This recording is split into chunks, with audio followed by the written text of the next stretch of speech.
संपदा मुंडे यांच्या बाबतीमध्ये जे घडलेलं आहे ते अतिशय दुर्दैवी आणि क्रूर पद्धतीचं त्या ठिकाणी घडलेलं आहे. तिने जे सुसाईड केलेलं आहे ते एका दिवसामध्ये केलेलं नाही.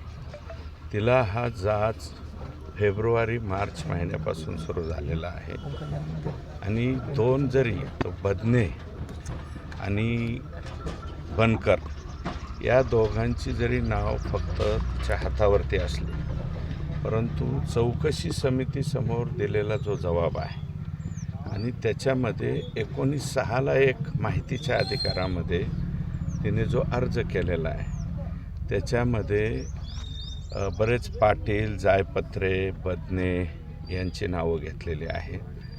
महाडिक म्हणून कोण तिथे DYSP आहे त्यांनासुद्धा अर्ज टाकलेला आहे.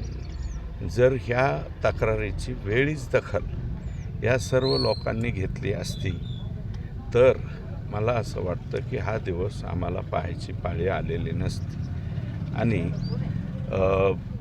हॉस्पिटलमध्ये अनफिट असताना फिट द्या अशा पद्धतीचा दबाव पोलिसांकडनं त्यांच्यावरती करण्यात आलेला होता आणि पोलीसच या माझ्या जर काही बरं वाईट झालं तर त्याला जबाबदार राहतील अशा पद्धतीचं स्टेटमेंट त्यांनी चौकशीमध्ये दिलेलं आहे ऑन ड्युटी डॉक्टर म्हणून.